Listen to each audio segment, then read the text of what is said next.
अस्सलामु अलैकुम वरहमतुल्लाहि वबरकातुहू। इन्नल हम्दुलिल्लाह नहमदुहु व नस्तईनुहु व नस्तगफिरुहु व नऊज़ु बिल्लाहि मिन शुरूरि अनफुसिना व मिन सय्यिआति अमालिना मन यहदिहिल्लाहु फला मुदिल्ल लहु व मन युद्लिल फला हादिय लहु व अशहदु अन ला इलाहा इल्लल्लाहु वहदहु ला शरीका लहु व अशहदु अन्न मुहम्मदन अब्दुहु व रसूलुहु सल्लल्लाहु तआला अलैहि व अला आलिहि व सहबिहि व सल्लम तस्लीमन कसीरा। अम्मा बाद फ़क़द क़ाल इमामुल बुख़ारी रहमहुल्लाहु तआला बाबुल असीर अविल गरीम युरबतु फ़िल मस्जिद। क़ाल हदसना इसहाक़ इब्न इब्राहीम क़ाल अख़बरना रौहुन व मुहम्मद इब्न जाफ़र अन शुअबत अन मुहम्मद इब्न ज़ियाद अन अबी हुरैरत अन नबी सल्लल्लाहु अलैहि वसल्लम क़ाल इन्न इफ़रीतन मिनल जिन्न तफ़ल्लत अलैयल बारिहा औ क़ाल कलिमतन नहवहा लियक़ता अलैया अस्सलाता फ़अमकननी अल्लाहु मिन्हु फ़अरदतु अन अर्बितहु इला सारियत मिन सवारिल मस्जिद हत्ता तुस्बिहु व तंज़ुरु इलैहि कुल्लुकुम फ़ज़करतु क़ौल अख़ी सुलैमान अलैहिस्सलाम रब्बिग़फ़िरली व हब ली मुल्कन ला यंबग़ी लि अहदिन मिन बादी इन्नका अंतल वहाब। क़ाल रौहुन फ़रद्दहु ख़ासिअन। सम्मानित दीनी भातृमंडলী, আল্লাহ রাব্বুল আলামিনের প্রশংসা এবং প্রিয় নবী সাল্লাল্লাহু আলাইহি সাল্লামের উপর সালাত ও সালামের পর আজ শনিবার 26 জিলকাদা 1443 হিজরি মোতাবেক 25শে জুন 2022 আমাদের ধারাবাহিক আলোচনা সহিহুল বুখারীর এই সময়টা হজের আগে আমরা প্রতি জুমাবারে, শনিবারে আর মঙ্গলবারে এই 3 দিন সপ্তাহে বুখারী দর্সটা করব বিশেষ কারণে, যাতে করে একটা জায়গায় আমরা পৌঁছে যেতে পারি হজের আগে আগে। আল্লাহ তৌফিক দান করুন।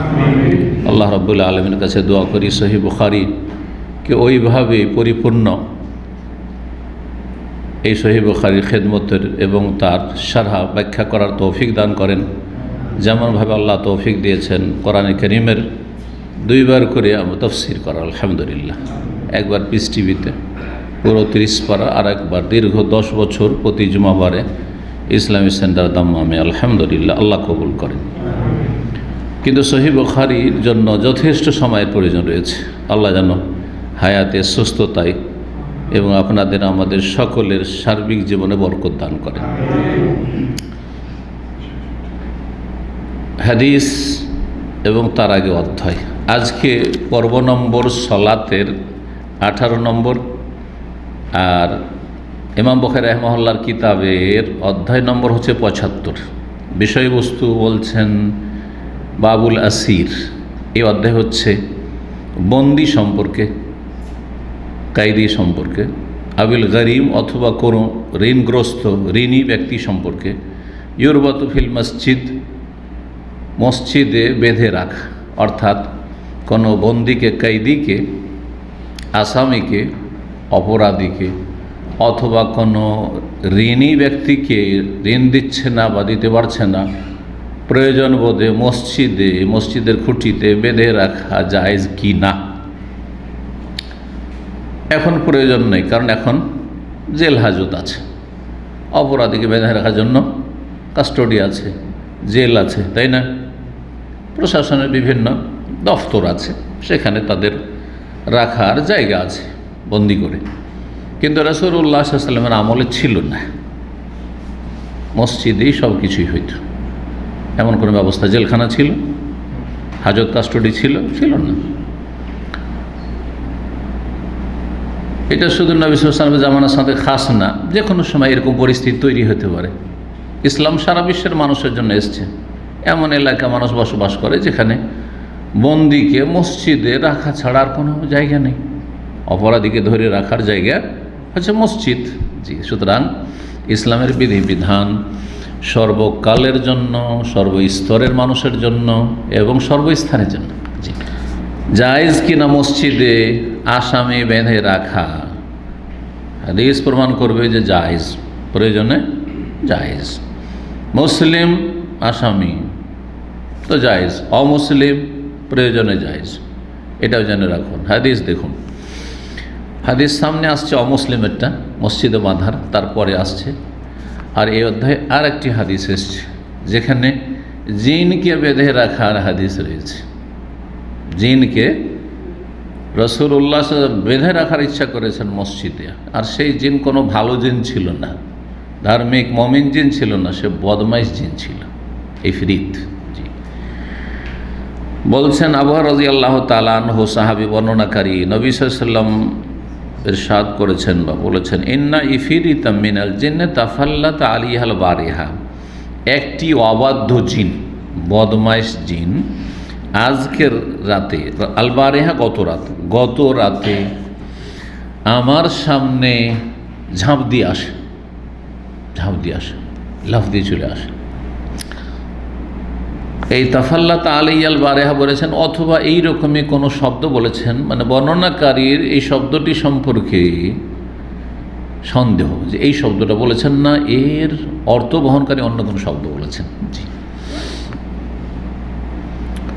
প্রতি শব্দ অনেক আছে, তাই না? ঝাঁপ দিয়ে চলে আসলো, সামনে হঠাৎ করে চলে আসলো, আক্রমণ করতে চলে আসলো, কাছাকাছি মেলা শব্দ হইতে পারে। কিসের জন্য? নবী সাল্লাল্লাহু আলাইহি ওয়াসাল্লাম সালাত অবস্থায় ছিলেন, লিয়াকতা আলাইয়া সালাত, আমার সালাতকে নষ্ট করার জন্য, আমার সালাতকে নষ্ট করার জন্য, নামাজকে নষ্ট করার জন্য, নামাজের খুশু নষ্ট করার জন্য লাভ দিয়ে হঠাৎ করে ঝাঁপিয়ে সামনে চলে এসেছে। হ্যাঁ, ভয় দেখানোর জন্য, হ্যাঁ, যাতে করে ভয় পেয়ে যায় আর সালাতের খুশু শেষ হয়ে যায়। চিন্তা করুন, একজন মানুষের সামনে হঠাৎ করে যদি এইরকম চলে আসে তো কী অবস্থা তার হবে, পালপিটেশনে, তাই না? মানুষ হিসেবে তো সেও চেষ্টা করেছিল এই জিন শয়তান এটি করার। ফাম কানানি আল্লাহ মিনহু, কিন্তু আল্লাহ তার ওপর আমাকে ক্ষমতা দিয়ে দিলেন। আল্লাহ আমাকে তার ওপর কী করলেন? আধিপত্য বা ক্ষমতা দিয়ে দিলেন, শক্তিশালী করে দিলেন তাকে ধরার জন্য। মানে আমি ধরে ফেললাম, যেটা সাধারণ মানুষের জন্য সম্ভব নয়। জিন যদি মানুষের আকার ধরেও আসে, আপনি আমি ধরতে গেলে ধরতে পারবো না, হঠাৎ করে নিশ্চিহ্ন হয়ে যাবে, ঠিক না? কিছু দেখা যাচ্ছে না, আর অদৃশ্য হয়ে যাবে। কিন্তু রাসূলুল্লাহ সাল্লাল্লাহু আলাইহি ওয়াসাল্লাম যখন দেখেছেন, জিনকে ধরে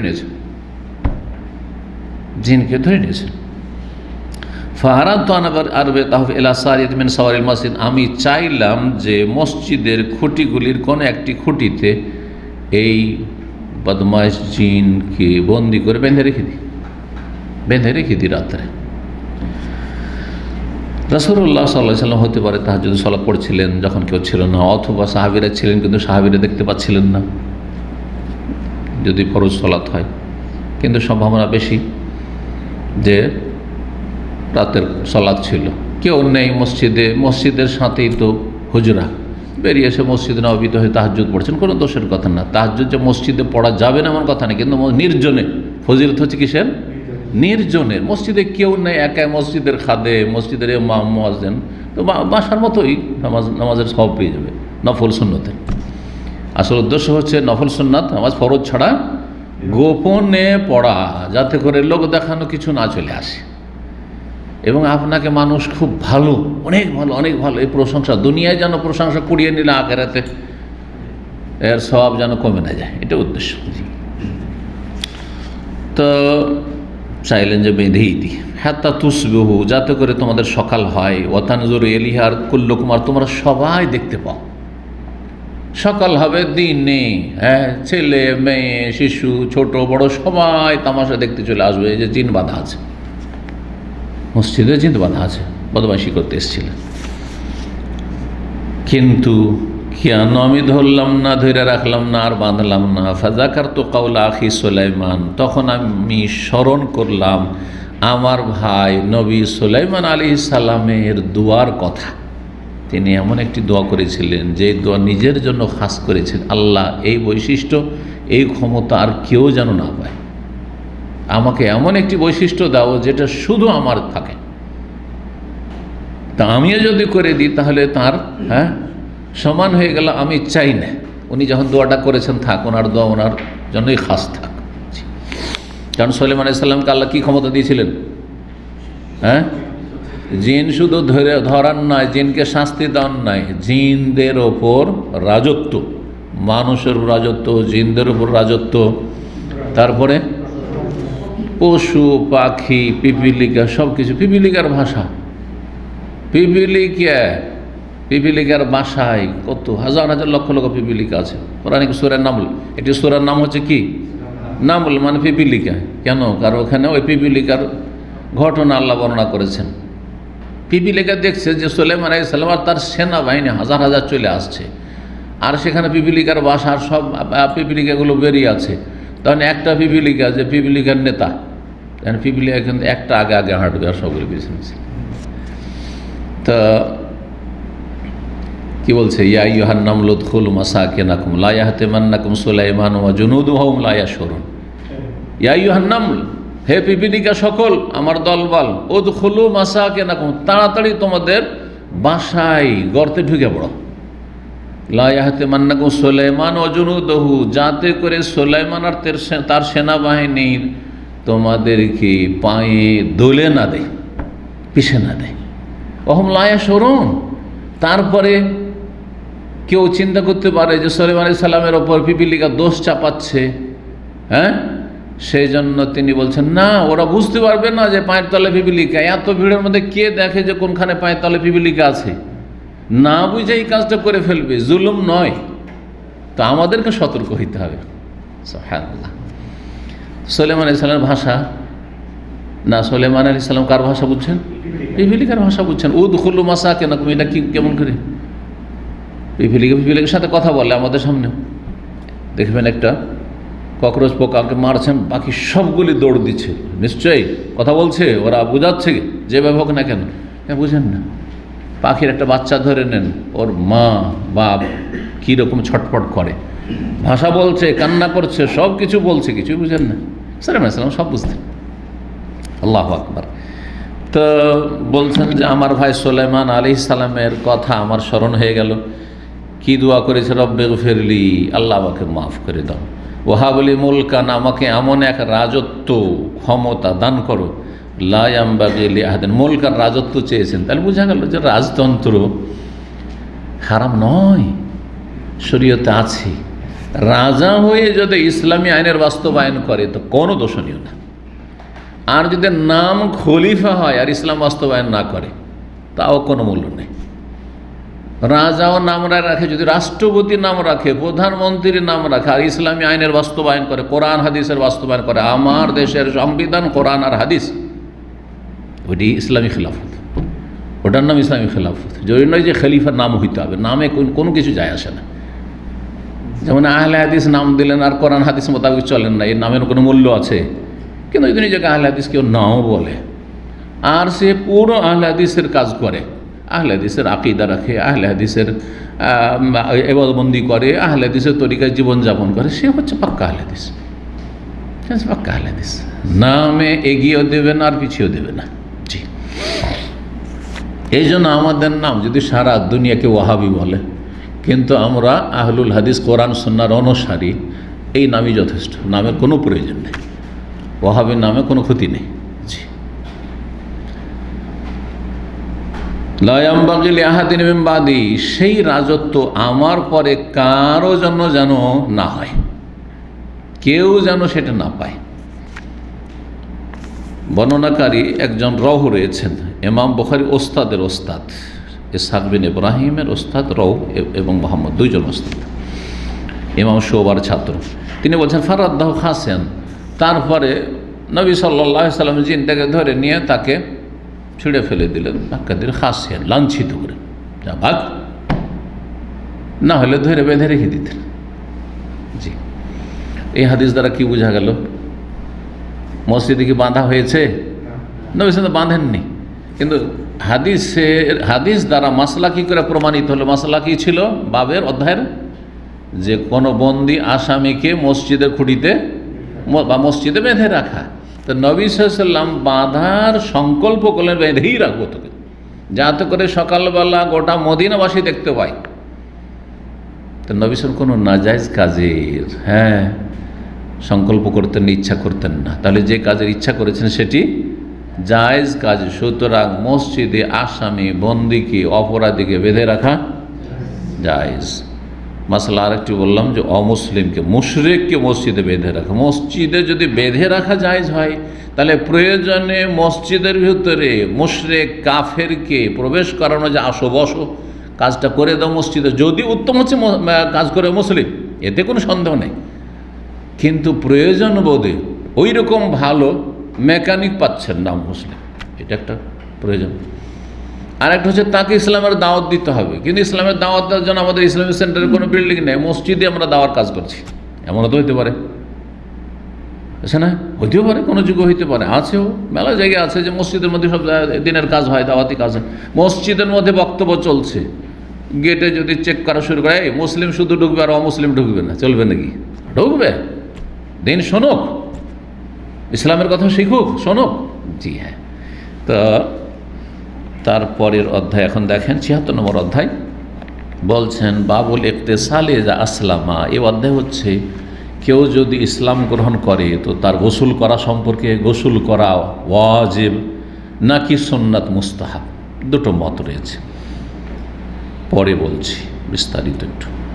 ওরাবতিল আসির, আর এই অধ্যায় হচ্ছে, এই অধ্যায় তাহলে দুটো বিষয়, একটা হচ্ছে কেউ যদি ইসলাম গ্রহণ করে তাহলে তাকে গোসল করতে বলা, এর বিধান কি, গোসলের বিধান কি। নিউ মুসলিমের জন্য যেই দিন ইসলাম গ্রহণ করছে সেই সময়, ইসলাম গ্রহণের আগে অথবা ইসলাম গ্রহণের সাথে সাথে গোসল করতে বলা, এর বিধান কি একটি। দ্বিতীয় হচ্ছে ওরাবতিল আসির আইজান ফিল মসজিদ, এবং বন্দিকে, কায়দিকে মসজিদ বেঁধে রাখা, অমুসলিম বন্দি অথবা মুসলিম বন্দি যে কোনো হোক না কেন। তারপরে একটি আসার নিয়ে এসছেন, মানে সাহাবাই কেরামদের আমল, জি তাবেঈনদের আমল, এরকম একটি বিষয় নিয়ে এসছেন। আর তারপরে হাদিস নিয়ে এসছেন সনদ সহিহ বুখারী রাহিমাহুল্লাহ 462 নম্বর হাদিস। এটি বলছেন ওয়াকানা শুরাইহুন ইয়ামুরুল গরীব আন ইউহবাসা ইলা সারিয়াতিল মসজিদ। প্রখ্যাত তাবেঈ শুরাই কাজী রাহিমাহুল্লাহ তাআলা, ইয়ামুরুল গরীব, তিনি ঋণগ্রস্ত ব্যক্তি, ঋণী ব্যক্তি সম্পর্কে নির্দেশ দিতেন। কি নির্দেশ দিতেন? আন ইউহবাসা ইলা সারিয়াতিল মসজিদ, মসজিদের খাম্বাই বা স্তম্ভে যাতে করে বেঁধে রাখা, বন্দি করে রাখা হয়, বেঁধে রাখা। আসামি, ঋণগ্রস্ত ব্যক্তি আসামি, জি। কখন আসামি? এক হচ্ছে দিতে পারবে কিন্তু দিচ্ছে না, তাহলে সে অবশ্যই আসামি এবং তাকে ধরে বন্দি করার ন্যায্য অধিকার রয়েছে। কথা বোঝা গেছে না? টালবাহানা করছে, যে টাইমটা দেওয়া হয়েছিল টাইম লিমিট পার হয়ে গেছে, 6 মাস, 1 মাস, 2 মাস দেওয়া হয়েছে, তা পার হয়ে গেছে, তাহলে বন্দি করার হাদিসে রয়েছে, বন্দি করার অধিকার রয়েছে। তারপরে তাকে লাঞ্ছিত করার অধিকার রয়েছে, অপদস্থ করা, তার সম্পর্কে দোষ ত্রুটি তুলে ধরা, হ্যাঁ, তার সম্পর্কে জাতিকে সতর্ক করা, হ্যাঁ, তার মানহানি করা। যদি সচ্ছল ব্যক্তি হয়, টাল বাহানা করে, লাইয়ুল ওয়াজেদি, হাদিসটা শুনিয়ে দিই আপনাদের, লাইয়ুল ওয়াজেদি, সচ্ছল ব্যক্তি কিন্তু টাল বাহানা করছে, টাকা দেয় না, দেবো দিচ্ছি। ইহিল্ল ইরজাহু ওয়া উকুবাতহু, তার মান সম্মান হালাল, মানে মানহানি করা, অপমান করা, অপদস্থ, গলায় গামছা দেওয়া, ধাক্কাধাক্কি করা, টাকা দে, বেঁধে রাখা, হ্যাঁ, আসামির কাঠগড়াই, হ্যাঁ, সরকারের কাছে নিয়ে যা আদালতে হাজির করে দেওয়া। সৌদি আরবে হয়, কত বন্দি জেলখানায় আছে, কথা বলছে, ঋণের জন্য এখানে আছে। তো উকুবাত, তাকে শাস্তি দেওয়া হালাল করে দেয়। কিন্তু যদি অসচ্ছল হয়, আর্থিক সংকট আছে, পারে না, তাহলে সেক্ষেত্রে আল্লাহ রাব্বুল হুকুম দিয়েছেন যে ছাড় দাও, অবসর দাও সময়ের ক্ষেত্রে, অথবা কিছু কমিয়ে দাও ইত্যাদি। জি, বিভিন্ন তার স্তর রয়েছে। তো শুরাই কাজী রাহিমাহুল্লাহ তাআলা, অনেক সাহাবায়ে কেরাম তখন ছিলেন, কুফার কাজী ছিলেন, তো আর খুব বড় কাজী ছিলেন, বড় বিচারপতি ছিলেন। যদি তার কাছে কোনো ঋণগ্রস্ত ব্যক্তিকে ধরে নিয়ে আসা হতো যে টাকা পাবো, দেয় না, তাহলে বলতেন যে মসজিদে বেঁধে রাখো। কি হুকুম দিতেন? মসজিদে বেঁধে রাখো। মসজিদে বেঁধে রাখার আরও কিছু ফায়দা আছে। মসজিদে বেঁধে রাখলে ভালো মানুষরা সবাই দেখবে যে এই লোকটা খারাপ, অমুকের টাকা দেয়নি, কত হাত ভারী, এটা একটা ফায়দা হলো। আর একটা ফায়দা হচ্ছে যে যদি ধরেন অনেক সময় আর্থিক সংকট আছে, কিন্তু যেভাবে তারও তো সমস্যা আছে, সেও অভাবে, তারও তো টাকার প্রয়োজন আছে, শুধু আপনারই অভাব আছে আর যে ধার দিয়েছে তার অভাব নাই। এই অনুভূতিটা কিন্তু অনেকের নেই। মনে করছে আমার অভাব আছে, ওর কি হচ্ছে না হচ্ছে আমার দেখার কি, এটা ভালো কথা নয় কিন্তু। তো তাহলে তার অধিকার আছে যে আমার প্রয়োজন টাকার, তো কেস করার তার অধিকার আছে, বিচার চাওয়ার অধিকার আছে। তাহলে ধরে নিয়ে আসা হয়েছে, এখন টাকা বেচারা দিতে পারে না, আর্থিক সংকটে টাকা দিতে পারে না, ওর টাকা লাগবে, টাইম পাস হয়ে গেছে, ভাই টাকা দাও, আমার টাকা এতদিনের মধ্যে দেওয়ার কথা রয়েছে। যদি এরকমটা করে তাহলে মসজিদে যদি বেঁধে রাখা হয়, এমনি একটা নির্জনে একটা রুমের মধ্যে যদি বন্ধ রাখা হয়, তো কেউ তো হেল্প করবে, কি জানবে, কয়জন জানতে পারবে? আর ভালো মানুষরা হয়তো ওই খবরই রাখে না যে কার কী হয়েছে না হয়েছে। কিন্তু মসজিদে মানুষের মুসল্লিরা আসছে, ভালো মানুষগুলো তো মসজিদে আসে, যেগুলো সমাজে সবচেয়ে ভালো সেগুলোই মসজিদে দেখা যায়, ঠিক না? তাহলে মসজিদে যখন আসবে আল্লাহর বান্দার, আল্লাহর ইবাদতবন্দি করবে, আর দেখবে যে বাচ্চারা মসজিদে বাঁধা আছে, এরকম কিসে বাঁধা আছে, ওই যে ঋণে ফেঁসা আছে, ওই ঋণের জন্য অমুক কেস করে যে বাঁধা আছে, চলো আমরা হেল্প করি, চাঁদা দিই, চলো। তার মধ্যে একজন হয়তো সচ্ছল ব্যক্তি আছে, ছেড়ে দাও আমি দিয়ে দিচ্ছি, কে পাবে টাকা? অমুক না। বহু ঘটনা সালাফদের যুগে এরকম ঘটনা ঘটছে। আমি আল্লাহ ইয়াদাইন হই আর রাসূল আল্লাহ, নবী সাল্লাল্লাহু আলাইহি ওয়াসাল্লাম জানাজা পড়তেন না, জান সাল্লু আল্লাহ সাহেব হুকুম, জানাজা পড়ো, পড়বে না, কারণ ঋণ আছে, জিজ্ঞাসা করতেন না করতেন নবী সাল্লাল্লাহু আলাইহি ওয়াসাল্লাম, যে কেউ মারা যেত। নবী সাল্লাল্লাহু আলাইহি ওয়াসাল্লামের কাছে তখন বাইতুল মাল ছিল না, কিছু অভাব ছিল, তখন বলতেন তোমরা জানাজা পড়ো, কারণ যার ঋণ আছে ওর জানাজা আমি পড়ব না। কিন্তু যখন আল্লাহ রাব্বুল আলিফাই গনিমত ধন সম্পদ দিলেন, বাইতুল মালে কিছু ফান্ড জমা হইল, তো নবী সাল্লাল্লাহু আলাইহি ওয়াসাল্লাম বললেন যে দেখো, হ্যাঁ, তার মধ্যে যদি কোনো সাহাবী বলে দিল ইয়া রাসূলুল্লাহ, আমি ওর পুরো ঋণটা পরিশোধ করে দিচ্ছি, আপনি নামাজ পড়ান, তখন পড়িয়ে দিতেন যে ঠিক আছে, এখন তো পেমেন্ট হয়ে গেল, পেমেন্ট হয়ে গেছে, ফেঁসে নেই। তাহলে পেমেন্টও কেউ করলো না, কেউ দিল না, তো নবী সাল্লাল্লাহু আলাইহি ওয়াসাল্লাম জানাজা পড়তেন না প্রথম দিকে। পরে যখন সচ্ছলতা আসলো বাইতুল মালে, তখন কি করতেন? আনা আউলা বিল মুমিনিন মিন আনফুসিহিম, মুমিনদের নিজের চাইতে বেশি আমি কাছের তাদের। মানে আপনি আমি যতটা আমার জন্য, আপনি আপনার জন্য যতটা মায়া করেন, দয়া করেন, তার চাইতে বেশি মায়া করেন কে? রাসূলুল্লাহ রাহমাতুল লিল আলামিন। আনা আউলা মানে আকরাব, আমি তোমাদের চাইতেও, মুমিনদের চাইতেও, নিজের ওপর মায়ার চাইতে বেশি আমি নিকটের। হিতাকাঙ্ক্ষী, আমরা যতটা আমাদের ভালাই চাই তার চাইতে বেশি ভালাই চেয়েছেন, কল্যাণ চেয়েছেন কে? রাসূলুল্লাহ। আমরা ভালাই চাই তারপর পাপ করি, তো কোন ভালাই চাইলাম, তাই না? কিন্তু নবী সাহেব চেয়েছেন যে আমার উম্মত যেন পাপ না করে, আর যদি অনিচ্ছাকৃত ভুল হয়ে যায় তো যেন সাথে সাথে তওবা করে নেয়। চেয়েছেন না চাননি? চিন্তা করেন, তাহলে আল্লাহ চেয়েছেন, তারপর রাসূলুল্লাহ সাহেব চেয়েছেন, এটি রাহমাতুল লিল আলামিন। এমনি তাকে আল্লাহ উপাধি দেননি যে বিশ্বজাহানের জন্য রহমত, কাফের জন্য রহমত, পশু পাখির জন্য রহমত, হিংস্র পশুর জন্য রহমত। আল্লাহু আকবার, ঠিক সাল্লাল্লাহু আলাইহি ওয়াসাল্লাম। তো বেঁধে রাখা হয়তো যাতে করে মসজিদের লোকেরা কি করে, দিয়ে দিল, চলো ছেড়ে দেওয়া হয়। টাকা পেয়ে গেছে, পাওনাদার টাকা পেয়েছে, ছেড়ে দিবে না? কাজী তখন হুকুম দেবে ছেড়ে দাও। জি। 462 নম্বর হাদিস, আবু হুরায়রা রাদিয়াল্লাহু তাআলা আনহু থেকে বর্ণিত, তিনি বলেন বাসান নবী সাল্লাল্লাহু আলাইহি ওয়াসাল্লাম খাইলান কিবালা নাজদিন, নবী সাল্লাল্লাহু আলাইহি সাল্লাম একদল অশ্বরোহী পাঠালেন, ঘোড়সওয়ার। খাইল মানে ঘোড়া, আবার খাইল যারা ঘোড়ায় চড়ে যুদ্ধ করে, অশ্বরোহী, তাদেরকেও খাইল বলা হয়, তাদেরকে মানে আসহাবুল খাইল সংক্ষেপে। জি, ঘোড়াওয়ালা। একদল অশ্বরোহীকে পাঠালেন নাজদের দিকে, কেবাল মানে দিকে, নাজদের দিকে। নাজদ কোন এলাকা? রিয়াজ থেকে শুরু করে আপনি কাসিম পর্যন্ত যত অঞ্চল রয়েছে সবগুলি নাজদ। নাজদ মানে উঁচা এলাকা, এর মধ্যে মাজমা পড়বে, জুলফি পড়বে, আলগাত পড়বে, সাকরা পড়বে, হুরাইমালা পড়বে, রিয়াজ খারজ পর্যন্ত সব এলাকার নাজদ। তাহলে নাজদ এই এলাকায় পাঠিয়েছে রাসূলুল্লাহ সাল্লাল্লাহু আলাইহি ওয়াসাল্লাম, অন্য কোনো এলাকায় নাই। জি, অনেকে আমাদের দেশে আলেম সমাজেরা আসলে ইসলামী ম্যাপ সম্পর্কে কোনো ধারণা রাখে না। হ্যাঁ, এই দেশে না আসলে তো অনেকটা বুঝবে না, তারপরে ভালো ওস্তাদের কাছে পড়লে এই বিষয়গুলি ক্লিয়ার হয় না। তো হাদিসের নাজদ দেশে, নাজদ হতে পারে সামদেশে। তো একজন বলে দিল যে সামদেশে পাঠিয়েছিলেন। কোথায় সামদেশ? ঠান্ডার দেশ, আর কোথায় এটা গরম দেশ, তাই না? শাম দেশের নাজদ নেই। জি, যদিও এরাকে বরেন্দ্র এলাকা আছে, এর জন্য ওইটা নজদুল এরাক বলা হয়, আর এটাকে নজদুল হেজাজ বলা হয়, যে আরবের নজদ।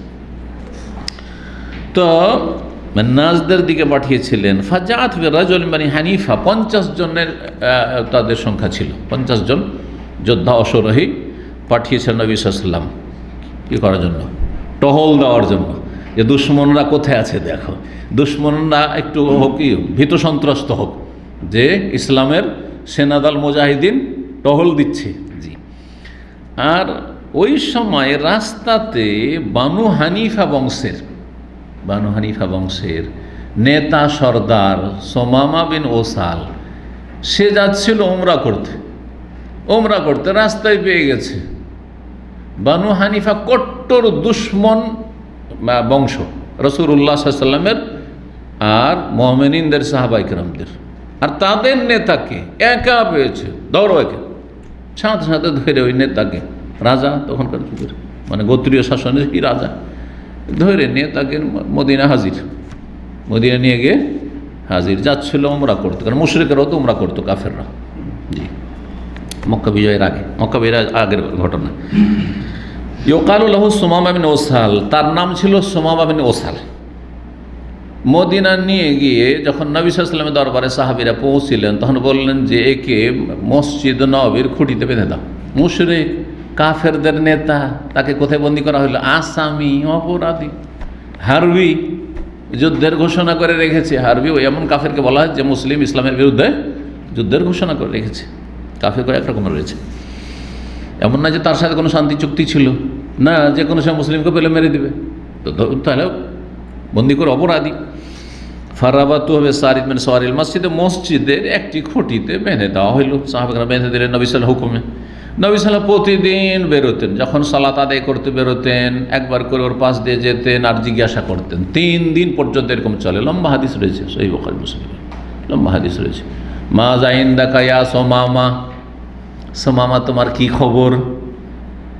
তখন সে বলতো ইনদি খায়ের, আমার কাছে যা আছে ভালোই আছে।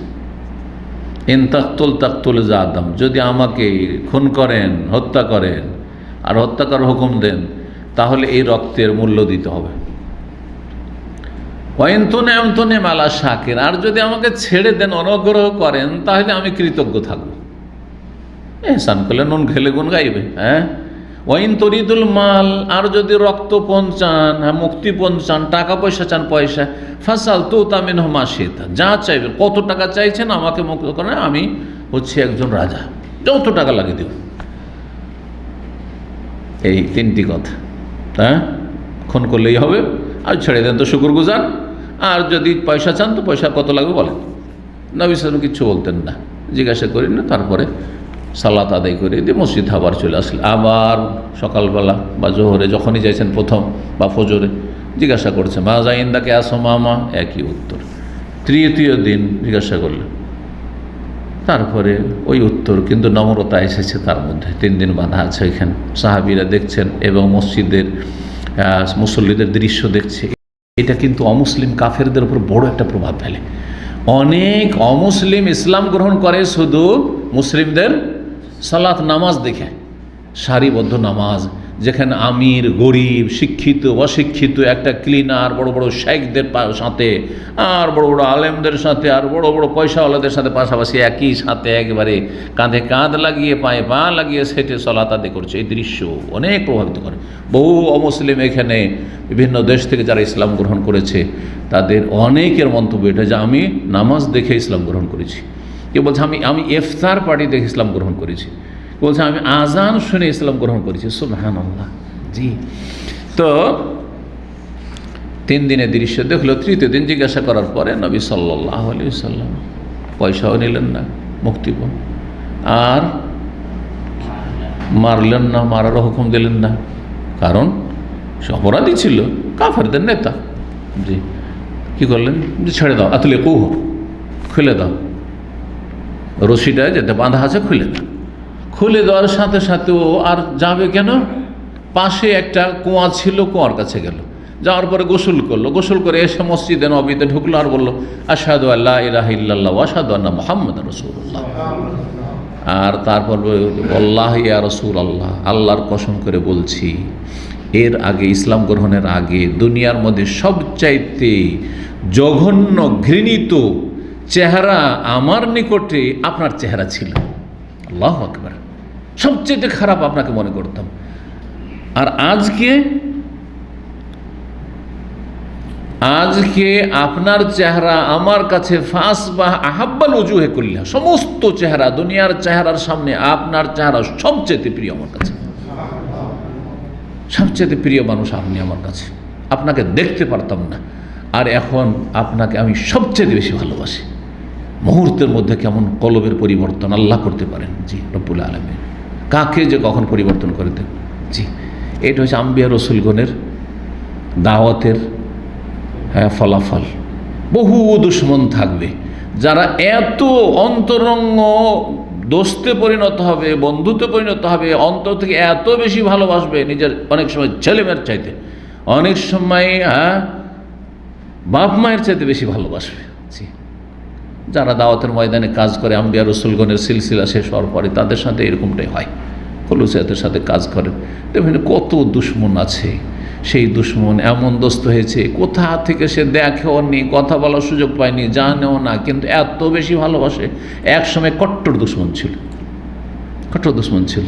হচ্ছে না কত লোক আমাদের কাছে আসে, আবার যোগাযোগের সুযোগ পেলে যোগাযোগ করে বলে যে আমি একসময় কট্টর দুশমন ছিলাম, এখানে আশেপাশে থেকেছে বহু দুশমন, আর তারপরে তখন একসময় হেদায়েত হয়েছে।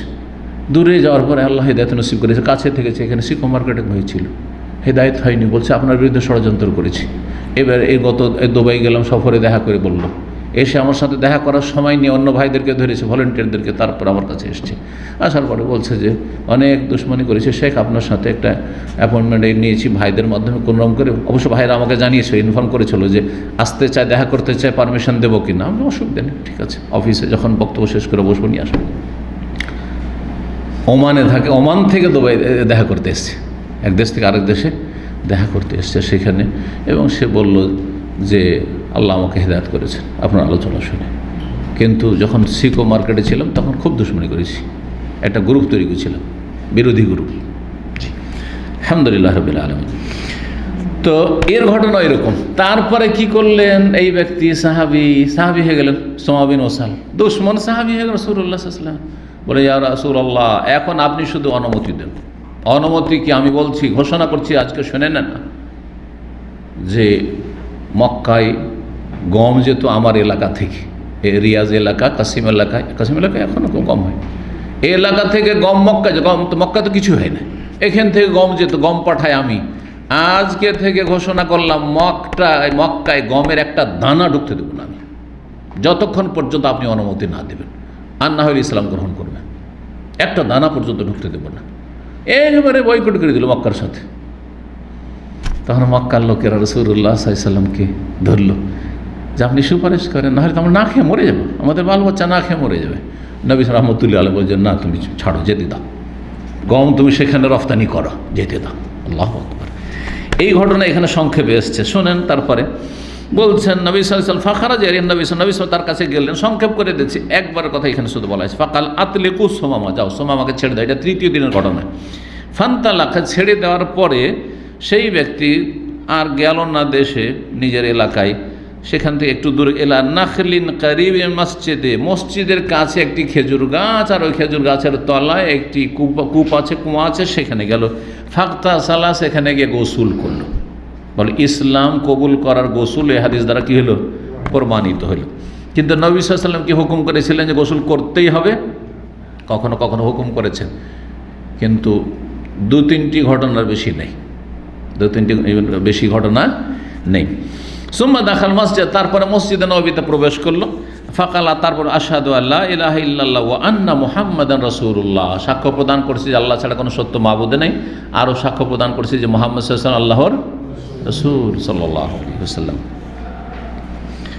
এই হাদিস থেকে কি বোঝা গেল? প্রথম কথা, এই ঘটনা কখন ঘটেছিল? মুহররম মাস ৬ষ্ঠ হিজরি, ষষ্ঠ হিজরি, যেই বছর হুদাইবিয়ার সন্ধি হয়েছে ওই বছরের মুহররম মাসে এই ঘটনা ঘটেছিল, মানে একে বন্দি করে নিয়ে আসা হয়েছিল। এখান থেকে কি জানা গেল? একটি মাসলা যেটা জানা গেল যে নিউ মুসলিমের কি করা? গোসল করা, নিউ মুসলিমের গোসল করা। দ্বিতীয় যে মশলাটি জানা গেল সেটা হচ্ছে বন্দিকে মসজিদে বেঁধে রাখা, কায়দিকে বেঁধে রাখা। তৃতীয় যেটা, বন্দি মুসলিম হওয়া কোনো শর্ত নাই, অমুসলিম সে ছিল, কাফের মুশরিক পত্তলিক, তাকে বেঁধে রাখা। তাহলে কাফের মুশরিকের কোন মসজিদে ঢোকা নিষেধ? মসজিদে হারাম। মসজিদে হারাম মক্কাতুল মুকাররমায় কাফির অমুসলিম। শুধু মসজিদে নয়, বরং হারামের এলাকায়, মক্কায় যে দূর দূর পর্যন্ত হারামের এলাকা, হুদুদ হারাম রয়েছে, তার ভিতরে কাফেরদের ঢোকা আল্লাহ নিষেধ করেছেন। সূরা তওবা আয়াত দিয়ে আল্লাহ নিষেধ করেছেন, ইয়া আইয়ুহাল্লাযীনা আমানু ইন্নামাল মুশরিকুনা নাজাস। ঈমানদারগণ, মুশরিকরা হচ্ছে নাপাক। নাপাক মানে শরীর নাপাক না, তার হৃদয়ে শিরক কুফরি নাপাকি রয়েছে। আর আল্লাহর জমিনে কমপক্ষে একটি জমিন থাকবে, যেই জমিনটি সবচেয়ে বড় অপরাধ থেকে এবং সবচেয়ে বড় নাপাকি থেকে যেন মুক্ত থাকে। আর যদি সেই জমিতে প্রবেশ করতে হয় তো সেখানকার ভিসা, পাসপোর্ট হচ্ছে লা ইলাহা ইল্লাল্লাহ মুহাম্মাদুর রাসূলুল্লাহ। কথা বোঝা গেছে? সহজ।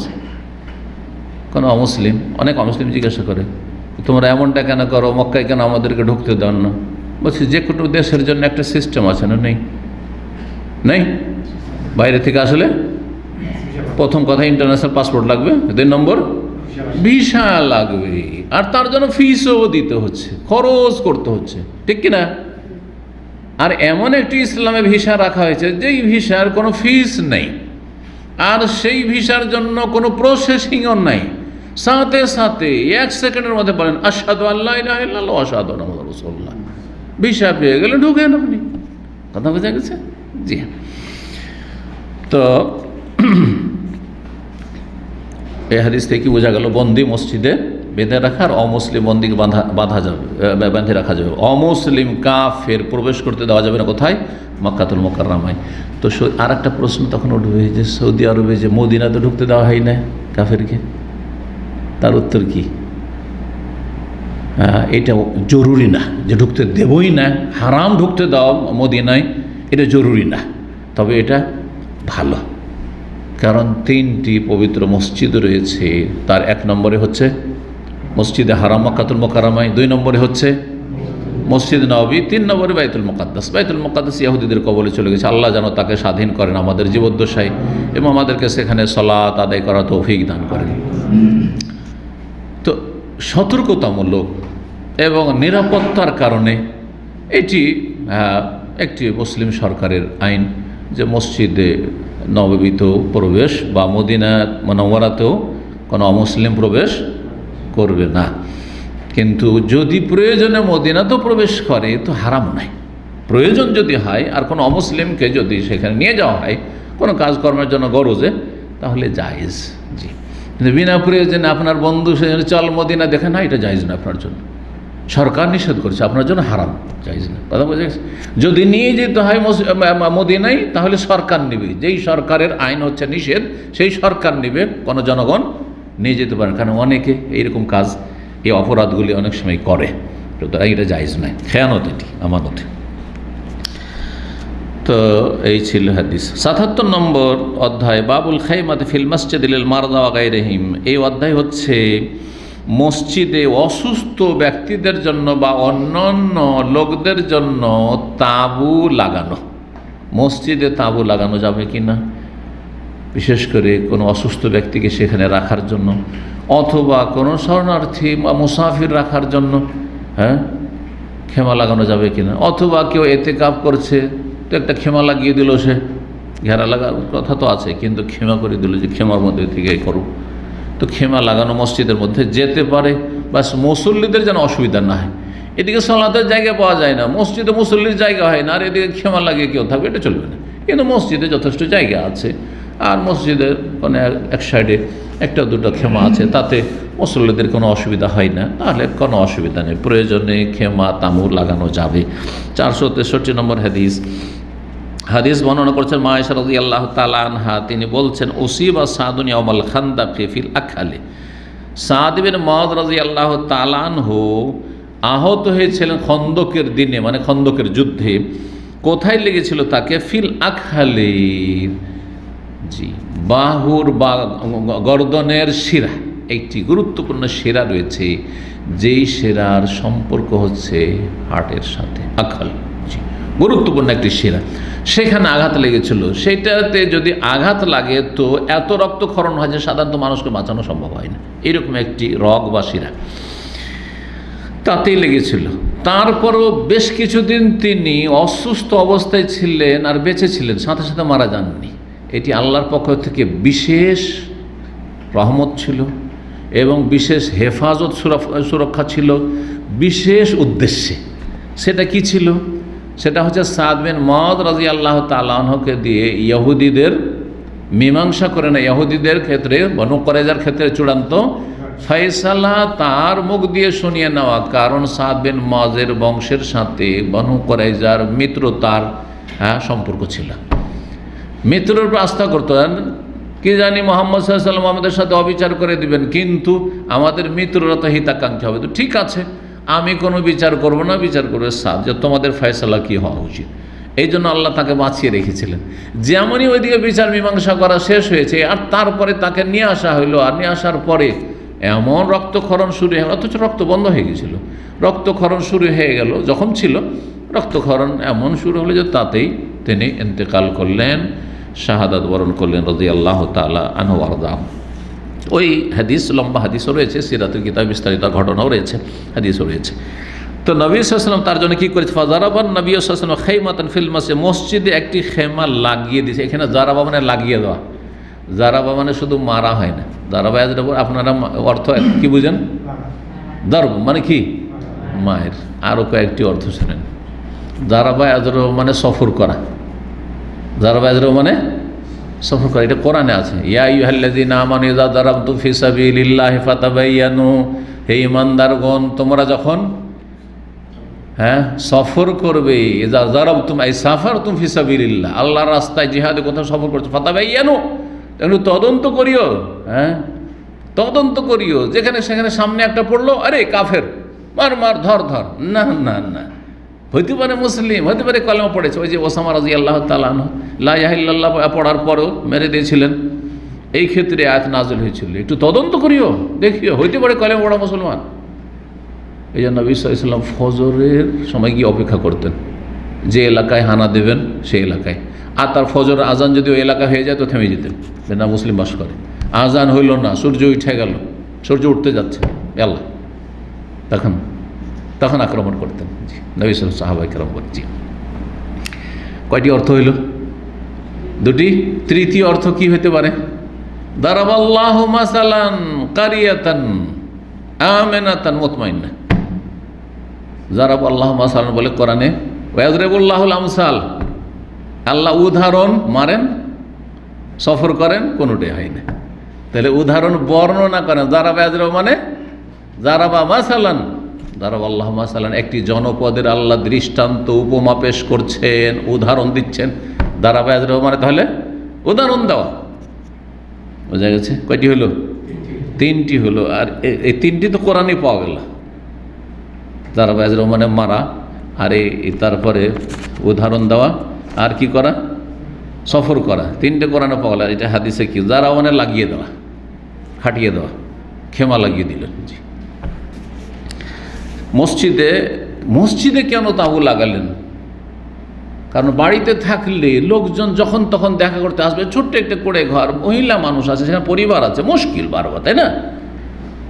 এমন তো ছিল না যে না আমাদের মতো একটা বসার রুম আছে, মেহমান আসবে, এরকম তো কোনো ব্যবস্থা ছিল না।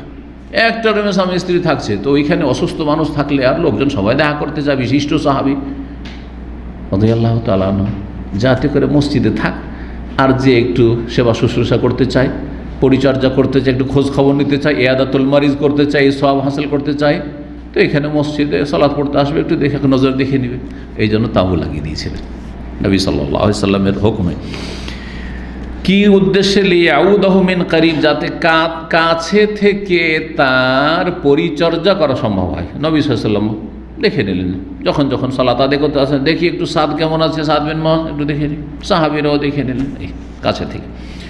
ফালাম ইয়ারুহুম ওয়াফিল মসজিদে খাইমাতুন মিন বানি গিফার ইল্লা দামু ইয়াসিলু ইলাইহিম। মসজিদে আর একটি তাঁবু লাগানো ছিল, তাহলে এই মসজিদ নববীতে দ্বিতীয় তাঁবুও ছিল। সেটা ছিল কার? বানু গেফার বংশের একটি খেমা ছিল, তাদেরও কেউ সেখানে থাকতো, যে কোনো কারণে হয়তো বাড়ি নেই, ঘর নেই, অথবা সে অসুস্থ ছিল, চলো এখানে তুমিও থাকো, আর একটা খেমা লাগানো ছিল। সাদ বিন মুআয রাদিয়াল্লাহু তাআলা আনহু ওখান থেকে বিচার মীমাংসা করে ওই ইহুদিদের ওখান থেকে আসার পরে ওই আবার রক্তক্ষরণ শুরু হয়েছে, আবার ওই শিরা দিয়ে রক্ত বইতে শুরু হয়েছে। আর রক্ত এত বহেছে, এত রক্তক্ষরণ হয়েছে যে সেই তাঁবু খেমা থেকে ওই বানু গেফারের খেমার বহিতে রক্ত বয়ে চলে গেছে। আল্লাহু আকবার, রক্ত বয়ে চলে গেছে। যখন রক্ত বয়ে সেদিকে গেছে তখন তারা ঘাবড়িয়ে গেছে, তাই বলছেন ফালাম ইয়ারহুম ইল্লা দাম, রক্ত তাদেরকে ভীত সন্ত্রস্ত করবেছে। রক্ত দেখে তারা ভয় পেয়ে গেছে, আরে কী হয়েছে, হঠাৎ করে যদি এরকম রক্ত দেখেন ভয় লাগবে না? কি না হয়েছে? রক্ত দেখে তারা ভয় পেয়ে গেছে। ইয়াসিলু ইলাইহিম, তাদের দিকে রক্ত প্রবাহিত হয়ে চলে আসছে। ফাকালু, তখন তারা বলছে, ইয়া আহলাল খায়মাতে, হে খিমাওয়ালারা, কি আছো তোমরা? মা হাযাল্লাযী ইয়াতিনা মিন কিবালিকুম, তোমাদের দিক থেকে আমাদের দিকে কি এটা বয়ে আসছে, আমরা তো কিছু বুঝতে পারছি না, এটা আবার কি রক্তের মতো কি বয়ে আসছে? দেখা গেল ফাইজা সাদুন, সাদ বিন মুআয ইয়াগদু জুরহুহু দামান, তার জখম থেকে, ক্ষত থেকে, যে যে জখম হয়েছিল সেখান থেকে রক্তক্ষরণ হচ্ছে, রক্ত প্রবাহিত হচ্ছে। ফামাতা ফিহা, তাতেই তিনি ইন্তেকাল করলেন রাদিয়াল্লাহু তাআলা আনহু। এখান থেকে অধ্যায় কি ছিল? মসজিদে তাঁবু লাগানো কোনো অসুস্থ ব্যক্তির জন্য অথবা যে কোনো ব্যক্তির জন্য প্রয়োজনে। জি, মসজিদের যারা দায়িত্বশীল তারা যদি অনুমতি দেয় কোনো অসুবিধা নেই। ৭৮ নম্বর অধ্যায়, বাবু ইদখালিল বাইরে ফিল মসজিদ লিল ইল্লা, কোনো প্রয়োজনে মসজিদে যদি উট ঢুকিয়ে দেয় তো জায়েজ কিনা, আর এক মাসলা। উট ঢুকানো যদি মসজিদে জায়েজ হয়ে যায় তাহলে উটকে দেখলে বেশি ভয় লাগে। নামাজের পাশে যদি উট আসে তো তোর পালপিটিশনে তো আর নামাজ পড়াই ছুটে যাবে, তাই না? কি জানি এত বড় একটা জানো যদি একটা পা চাপিয়ে দেয় তো শেষ। আর উট খুব কিন্তু বিদ্বেষী পশু, বিদ্বেষী পশু, জানেন না? জানেন না? উট এত বিদ্বেষ ধরে রাখতে পারে, যদি 20 বছর পুরানো কোনো ঘটনা থাকে আর ওর অন্তরে যদি জ্বালা থাকে, বিদ্বেষ থাকে, তাহলেও প্রতিশোধ নিয়ে নেবে। ওটা এত খারাপ। এই রহস্যের কারণে হয়তো উটের গোস্ত খেলে উজু করতে বলা হয়েছে নবী সাল্লাল্লাহু আলাইহি হাদিস, এটাও শুনে রাখবেন। উটকে যদি কেউ মারে, এখানে আরব দেশে যারা বেদুইন বা আমাদের আরব শেখেরা ভাইরা যারা আছেন তাদের কাছ থেকে অনেক ঘটনা এরকম শুনেছি। বলছে আমার আব্বা, কেউ বলছে আমার দাদা এরকম উট পুষত, আর উটকে একদিন খুব মেরেছে, খুব মেরেছে। উট তো তখন বাঁধা ছিল, কিছু করতে পারেনি, পরে কিন্তু মনে রেখেছে তুই মেরেছিস। যে কেউ আসলে নর্মালি থাকে, কিন্তু তারপর থেকে যখনই উটের পালে ও আসে তখন এরকম করে তাকায় ওর দিকে, খালি তাকায়, কখন সুযোগ পাবে ওকে খাবে, শেষ করবে ওকে। একদিন কেমন করে উট ছুটে গেছে, আর তারপরে ওকে এমন তাড়া করতে শুরু করেছে, পালিয়ে চলে যায়, পালিয়েও পারবে না উঠকে। তখন উট তো তাড়াতাড়ি ঘুরতে পারে না, আবার এরা বুদ্ধি আছে, যারা উট পুষে তাদের বুদ্ধি আছে। তখন ও শুধু ঘুরে চারিদিকে বন করে এদিক ওদিক ঘুরে, একবার এদিকে যায়, একবার ওদিকে যায়, এই করতে থাকে। বলছে তারপরেও বাঁচতে পারে। একটি ঘটনা তার মধ্যে বয়ান করছি, আর বাঁচতে পারবো না, অবস্থা খারাপ হয়ে গেছে। উট তো ক্লান্ত হয় না, মরুভূমির জাহাজ, কিন্তু তো অবস্থা খারাপ হয়ে আর চলতে পারে না, কত পালাইবে। তখন বলছে যে একটা জায়গায় একটা ঝাউ গাছ একটি পেয়েছি, সেখানে করে ওই গাছ আমি ফেলে দিয়েছি, ওই যে গুতরা রুমাল ছিল ফেলে দিয়েছি, আর ফেলে দিয়ে ওখান থেকে টান দিয়ে পালিয়েছে। উট বুঝতে পারেনি, মনে করছে যে এই কাপড়ের তলায় এইখানেও লুকিয়ে আছে। তারপরে এমন ওটা গুতরা ছাড়া ছিল, ওই যে কি বলে যেটা ওই যে শীতকালের যেটা মোটা ফারোয়া, ওইটা তো বিষ তো পাতলাটাকে বলে ফারোয়া মোটা, এই ফারোয়া মোটাটা ছিল, এরা গায়ে দিয়ে থাকে ঝুল, আমাদের সবাই গরুকে ওই চট গায়ে দেওয়া হয় না শীতকালে, তো এইরকম ওইটা আমি প্রথম যখন আসতাম তো এদেরকে দেখে মনে হতো আরে কেন আমাদের দেশে তো গরু ছাগলকে চট গায়ে দেওয়া, এরা চট কেন গায়ে দিয়েছে এত মোটা। আমাদের দেশে চাদর পরে অভ্যাস, আর এখানে এসে প্রথম দেখে কেমন আজব লাগতো, এখন দেখে অভ্যাস হয়ে গেছে। তো যাই হোক, ওইটা ফেলে দিয়েছে, আর ভাবছি এর তলেও লুকিয়ে আছে, আর তারপরে ওর উপরে পা দিয়ে আর মুখ দিয়ে কত রকম করে দাঁতে ছিঁড়া ছিঁড়ি শুরু করেছে, মনে করছে যে ওকে তো শেষ করেছে। ওট করে কি মাথাখান দাঁত দিয়ে ধরবে, যার সাথে দুশ্মনী আছে, ধরার পরে এখান থেকে পুরোটা উঠিয়ে নেবে, পুরোটা মাথাটাকে উঠিয়ে নেবে, ছিঁড়ে উঠিয়ে নেবে। আল্লাহ বলছে দূর থেকে ও লুকিয়ে লুকিয়ে দেখছে অনেক দূরে, একবারে ছিঁড়ে বলছে ছিন্ন ভিন্ন করে দিয়েছে, মোটা ফারোয়াকে ছিন্ন ভিন্ন করে দিয়ে ছিঁড়ে। আর তারপরে ছিন্ন ভিন্ন করার পরে দূরে অনেক দূরে ওকে দেখতে পেয়েছে, আরে ওকে মেরে ফেলতে পারেনি, ও তো বেঁচে আছে। রাগ কত যে রাগের আক্রোশে মানুষ মারা যায়, কিন্তু ওইরকম পশুও মারা যায়। বলছে সাথে সাথে উটটি ওখানে আছাড় খেয়ে পড়ে গেল, আর তারপরে মরে গেল, রাগের চোটে মরে গেল। যে এত চেষ্টা করলাম ওকে মারার, এত চেষ্টা করলাম, আর আমি ছিন্ন ভিন্ন করে দিলাম, আমি মতো ছিন্ন ভিন্ন ওই লোকটি করলাম, কিন্তু না ও তো বেঁচে আছে রে। তখন আর রাগের আক্রোশ আর বাঁচতে পারল না। মানুষের হার্ট অ্যাটাক হয়, উটের হার্ট অ্যাটাক হয়, সাথে সাথে মরে গেল। সত্য ঘটনা। কিছুদিন আগে আমাদের যে ইস্তেরাহাতে প্রোগ্রামগুলি হয় না, ওখানে আমাদের শেখ আব্দুল ওয়াহিদ সাহেব বর্ণনা করছিলেন, আপনি হয়তো বুঝেননি ছিলেন, কিন্তু আরবিতে গল্পটা হয়েছে। ওনার আত্মীয়র কথা, ওনার বাপ চাচাদের মধ্যে কারোর সাথে এই ঘটনা ঘটেছে, বুঝতে পেরেছেন? খুব বিদ্বেষী পশু। উট যদি মসজিদের মধ্যে ঢুকানো জায়েজ হয়, বা উটের পিঠে চড়ে মসজিদে ঢুকে গেলেন, বা উট মসজিদে ঢুকিয়ে দিলেন জায়েজ হয়, তাহলে গরুতে অসুবিধা আছে, বকরি ছাগলে অসুবিধা আছে, দম্বিতে ভেড়া ভেড়িতে অসুবিধা আছে? অসুবিধা নেই। কিন্তু আমাদের দেশের কারো বকরি ঢুকিয়ে যায় বকরা মসজিদে, তা হইলেও বেচারা গরিব পার্টি হইলেও কার গ্রামে বাঁচতে দিচ্ছে না, গ্রামের লোক মনে হয়, তাই না? জি, প্রয়োজনে জায়েজ আছে। প্রয়োজনে গবাদি পশু, যেই পশুর গোস্ত খাওয়া হালাল, শুনে রাখেন কায়দা কারণ, ওট থেকে এটা মশলা ইস্তেমাল, যেই পশুর গোস্ত খাওয়া হালাল সেটা মসজিদে প্রয়োজনে ঢুকানো জায়েজ। তাহলে যেই পশুর গোস্ত খাওয়া হালাল নাই সেটা ঢোকা জায়েজ নাই। কুকুর জায়েজ নাই, গাধা জায়েজ নাই, বুঝা গেছে? জি, হ্যাঁ, শৃগাল ইত্যাদি যেসব রয়েছে, শিয়াল ইত্যাদি সব জায়েজ নাই। জি, তো দেখেন, ওয়াকাল ইবনে আব্বাস, আব্দুল্লাহ বিন আব্বাস রাদিয়াল্লাহু তাআলা বলছেন, তাফান নবী আলা বাইরিন, নবী সাল্লাল্লাহু আলাইহি ওয়াসাল্লাম একবার তওয়াফ করেছিলেন, তাও কোন মসজিদে? মসজিদে হারামে। উট নিয়ে ঢুকছেন, আলা বাইরিন, উটের পিঠে চড়ে, উটের পিঠে চড়ে। নবী সাল্লাল্লাহু আলাইহি ওয়াসাল্লাম ভিড় ভাড়ে, হয়তো শরীর ভালো ছিল না, বা যে কোনো কারণে হোক, উটের পিঠে চড়ে তওয়াফ করেছেন। তাহলে বাইতুল্লাহর চত্বরে যেখানে আজকাল আমরা তওয়াফ করেছি, ওইখানে উট নিয়ে নবী সাল্লাল্লাহু আলাইহি ওয়াসাল্লাম ঢুকেছেন, তখন খোলা ছিল, আর তারপরে সেখানে তওয়াফ করেছেন উটের পিঠে চেপে। তো মাসলাইয়ের সাথে মসজিদে ঢুকানো জানলাম যে উট মসজিদে ঢুকানো জায়েজ, এমনকি মসজিদে হারামে পর্যন্ত প্রয়োজনে জায়েজ।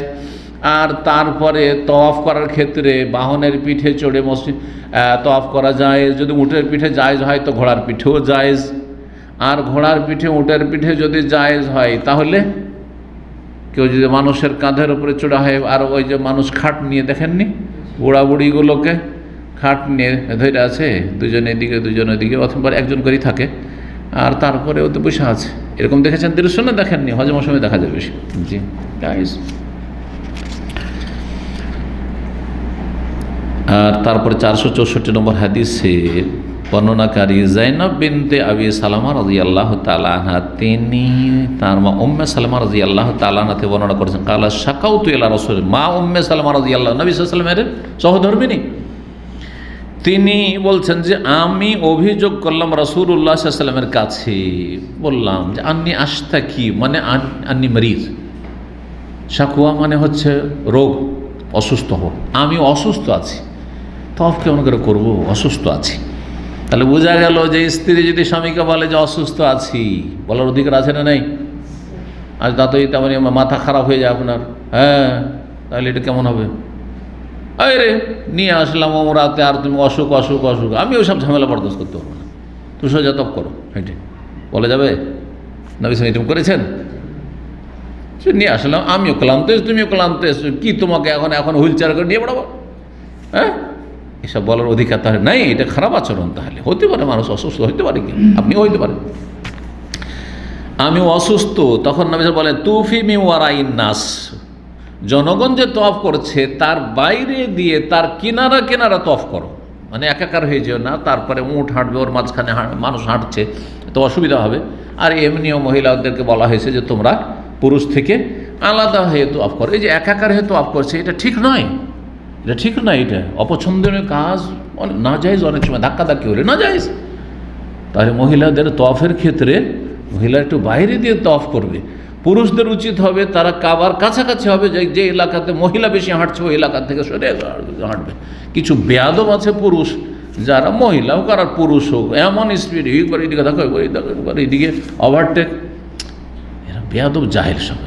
জি, তো নবী সাল্লাল্লাহু আলাইহি ওয়াসাল্লাম বললেন যে জনগণরা যে তওয়াফ করছে তার পেছন থেকে, মানে তার বাইরে থেকে তওয়াফ করো। আনতে রাকেবা, তুমি উটের পিঠে সওয়ার হয়ে চড়ে, রাকেবা।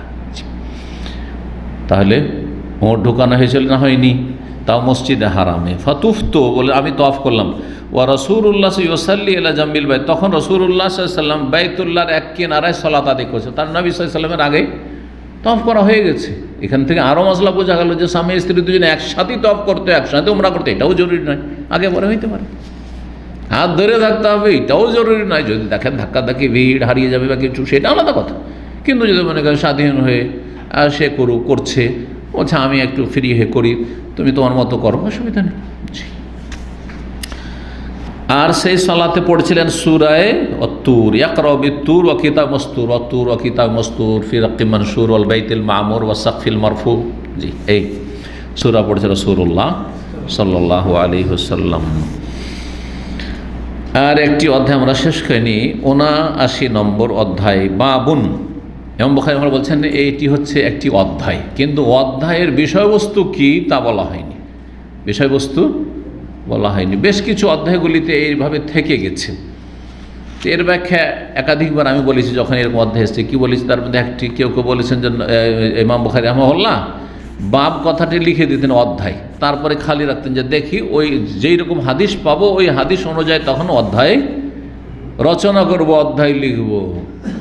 কিন্তু হাদিস লেখা হয়েছে হয়তো, আর তারপরে ওইটা অনেক সময় লেখা হয়নি, পাণ্ডুলিপিতে ওইভাবে থেকে গেছে।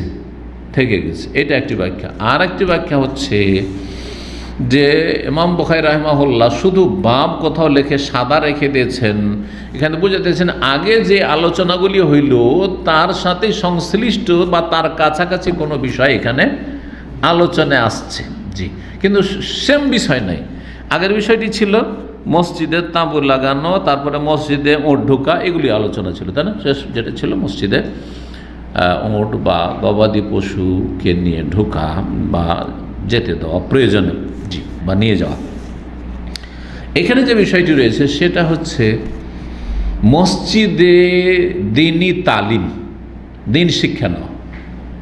মসজিদে যদি কেউ দিন শিখে, দিন শিখায়, আর সেটা শুধু দিনে নয় রাতে, এশা পরেও যদি হয়, কারণ এশা পরে নবী সাল্লাল্লাহু আলাইহি ওয়াসাল্লাম শুয়ে যেতে বলেছেন, তার সাথে যাতে কেউ যেন সাংঘর্ষিক না মনে করে যে নবী সাল্লাল্লাহু আলাইহি ওয়াসাল্লাম তো এশা পরে শুয়ে যেতে বলেছেন আর আপনি এশা পরে দার্স করছেন, কেউ যদি বলে। হ্যাঁ, তো নবী সাল্লাল্লাহু আলাইহি ওয়াসাল্লাম এশা পরে মাঝে মাঝে কী করেছেন? দার্স করেছেন, তালিম শিক্ষা দিয়েছেন সাহাবায়ে কেরামদেরকে। তার মধ্যে একটি ঘটনা মসজিদে করেছেন আর রাতে করেছেন। জি হ্যাঁ, তাহলে মসজিদে অনেক জায়গা আছে না, মসজিদে শুধু মাগরিব পরে এশা পর কিছু করতে দেওয়া যাবে না। জি, সেগুলো তাদের আইনগত ব্যাপার হয়, তাহলে তাদের অধিকার আছে। কিন্তু যদি প্রয়োজন হয় তো এশা পরে হলে অসুবিধাটা কি? মসজিদে যদি এশা পরে 10টা 11টা পর্যন্ত যদি প্রোগ্রাম চলে তাতে অসুবিধাটা কি? তো 465 নম্বর হাদিস, সাহাবী কাতাদা রাদিয়াল্লাহু তাআলা আনহু বলছেন, হাদাসানা আনাস, আমাদেরকে বয়ান করেছেন আনাস, আন্না রাজুলাইনি মিন আসহাবিন নবী সাল্লাল্লাহু আলাইহি ওয়াসাল্লাম, নবী সাল্লাল্লাহু আলাইহি ওয়াসাল্লাম সাহাবায়ে মধ্য থেকে দুইজন সাহাবী, একজনের নাম ছিল আব্বাদ বিন বিশর আর আরেকজনের নাম ছিল ওসাইদ বিন হুযাইর, প্রখ্যাত সাহাবী আনসারী। আব্বাদ বিন বিশর নাম ছিল আব্বাদ, কিন্তু বাংলা অনুবাদে যিনি অনুবাদ করেছেন একজন শাইখুল হাদিস। কিন্তু আমাদের দেশের অনেক শাইখুল হাদিসদের এসব নাম সম্পর্কে অনেক ভুল থেকে গেছে। উল্টে হয়তো ওস্তাদ দিয়ে পড়েছেন, ওইরকম করে রেখে দিয়েছেন, কিন্তু ভালো করে তদন্ত তাহা কী করে পড়েনি। আব্বাদকে তিনি লিখেছেন ওবাদ। ওবাদ কোনো সাহাবীর নাম ছিল না, ওবাদা ছিল, শেষে গোলতা দিয়ে ওবাদা ইবনে সামদ। ওবাদা ইবনে সামদ প্রখ্যাত সাহাবী, আনসারী সাহাবী, সাহাবীদের সর্দার তিনি ছিলেন খাজরাজের। ওবাদা ইবনে সামদ ঠিক আছে, কিন্তু ওবাদ বিন সামদ না, ওবাদ বিন বিশর না, আব্বাদ বিন বিশর। আব্বাদ বিন বিশর। তো দুইজন সাহাবী ছিলেন যাদের নাম বললাম। নবী সাল্লাল্লাহু আলাইহি সাল্লামের খারাজা মিন ইনদিন নবী সাল্লাল্লাহু আলাইহি সাল্লাম, নবী সাল্লাল্লাহু আলাইহি সাল্লামের কাছ থেকে বের হইলেন তারা। রাত গভীর হয়ে গেছে, এশা পরে তারা দিনের শিক্ষা নিয়েছেন, দেরি হয়েছে। নবী সাল্লাল্লাহু আলাইহি সাল্লাম আলোচনা করছিলেন। ফি লাইলাতিন মুজলিমা, রাতটি ছিল বড়ই অন্ধকার রাত। অন্ধকার রাত, চাঁদনি ছিল না। গ্রাম অঞ্চলে আমরা চাঁদনির রাতে খুব আমোদ ফুর্তি করে খেলাধুলা করেছি ছোটোকালে, কিন্তু অন্ধকার রাতে মাগরিবের একটু পরে আর বাড়িতে বেরোলো না, ভয়ে। কী জানি কোথায় কী আছে, পায়ের তলে যে কী থাকে। এক তো জিন শয়তানের ভয়, ভূতের ভয় দেশে, কারণ এইসব ভয়গুলো আগে ছিল আরও বেশি। আর তারপরে সাপ বিচ্ছুর ভয়, সাপের দেশ। আল্লাহ হেফাজত করেন। এই যে বর্ষাকালে আর এই যে বন্যাতে আল্লাহ হেফাজত করেন মুসলমানদের। তো অন্ধকার রাতে বেরোলেন সাহাবাই কেরাম, এই দুজন। মা হোমা মিসরুল ভাই যখন বেরোলেন, অন্ধকারে বাড়ি যাবেন কি করে? চোখের সামনে আঙুল নিয়ে এসে দেখা যায় না, এত গভীর অন্ধকার। কি করে বাড়ি পৌঁছবেন বুঝতে পারেন না যে কোন দিকে বাড়ি আছে, কোন রাস্তায় কী আছে, কোথায় আছে না আছে। তো হঠাৎ করে তাদের কেরামত প্রকাশ পেয়ে গেল। আল্লাহ তাদেরকে কেরামত দিয়ে সম্মানিত করলেন। কি? ওয়ামা হোমা, তাদের সাথে হঠাৎ করে হয়ে গেল মিসলুল মিসবাহিন, দুটো প্রদীপের মতো, দুটো লাইটের মতো। টর্চ লাইট যেমন হয়, আজকালকার লাইট বাতি, আজকাল তো আরও উন্নত হয়েছে। এক সময় যখন বিদ্যুৎ ছিল না, তখন টর্চ লাইট আমরা 2 ব্যাটারি আর 3 ব্যাটারি আর 5 ব্যাটারি ছিল না? জি, মনে আছে? জি, এখান থেকে কত জায়গায় সব লাইট নিয়ে গেছি এক সময়। জি হ্যাঁ। তো দুটো ল্যাম্পের মতো বা লাইটের মতো হয়ে গেল সামনে। যদি আনে বাইনা, তাদের সামনে যেন আলো করছে, লাইট ফোকাস দিচ্ছে, রাস্তা ক্লিয়ার। মসজিদে নবীতে বের হইতে হইতে চিন্তা করছেন কেমন করে বাড়ি পৌঁছিব। আল্লাহু আকবার। ফালামাফ তারা কাত, বেশ কিছু দূর যাওয়ার পরে দুজনের বাড়ি দুদিকে, একজন এইদিকে যাবে একজন ওইদিকে। এখন কি হবে? দুটোতে একসাথে লাইট ছিল। লাইট তার নিজের হাতে নেই যে চলো তুমি একটা লর আমি একটা নিই, সামনে লাইট, এমনি লাইট, যে লাইট নিজের হাতেও নেই, ক্ষমতাতে নেই। তখন চিন্তা করছেন যে দুইজন দুদিকে কেমনি কি করব। তো আল্লাহ ভরসা, চলো তুমি তোমার বাড়ি যাও, আমি আমার বাড়ি গেলাম। ফালামাফ তারাকা, দুইজনে যখন আলাদা আলাদা পৃথক হয়ে গেলেন, সারা মা কুল্লে ওয়াহিদ মিন ওয়াহিদ, তাদের প্রত্যেকের সাথে করে একটা লাইট হয়ে গেল। দুটো লাইট ছিল দুজনের সাথে, এদিকে একটা লাইট দেখাতে লাগলো রাস্তা, ওইদিকে আর একটা রাস্তা। আল্লাহু আকবার। সাহাবায়ে কেরামদের কারামত, এগুলি হচ্ছে সত্য কারামত। আর যত পীর সুফিদের কারামত, এগুলি মিথ্যার ছড়াছড়ি আর ধোঁকাবাজি আর ধর্ম ব্যবসা, এদের সব মরার পরে সব কেসা। বেঁচে থাকা অবস্থায় কোনো কেরামতি দেখতে পেলাম না, এখন দেখতে চাই কেরামতি। যত পীরগুলি আছে সব গিয়ে সিলেটে কেরামতি দেখায়। জি, কেরামতিতেই তারা তাদের কেরামতির কেসা আছে। গামছার ওপর হাঁটছে, গামছা বিছিয়ে, যায় নামাজ বিছিয়ে নদীতে কি করছে? নামাজ পড়ছে। এখন চাই গামছা বিছিয়ে দিক আর যায় নামাজ বিছিয়ে দিক, আর ওর ওপর যেসব বন্যা কবলিত এলাকার মানুষ রয়েছে যারা অসহায়, তাদেরকে তার উপরে বসিয়ে দিক, আর থাকো, ভাসতে থাকো তোমরা আল্লাহ ভরসা। দেখাও এরকম কেরামতি, যদি কেরামতির ক্ষমতা আছে তো। আল্লাহ যেন এইসব ধোঁকাবাজদের অনিষ্ট থেকে হেফাজত করে। তো এখানে আজকের আলোচনা শেষ করছি। আল্লাহ রাব্বুল আলামিন যেন আমাদের নেক আমলের তৌফিক দান করেন, আল্লাহ আমাদের উপকারী জ্ঞান দান করেন, এবং আল্লাহ রাব্বুল আলামিন সঠিক দিন বুঝার এবং মেনে চলার তৌফিক দান করেন। ও সাল্লাল্লাহু আলা নবিয়িনা মুহাম্মদ ওয়া আলা আলিহি ওয়া সাহবিহি আজমাইন।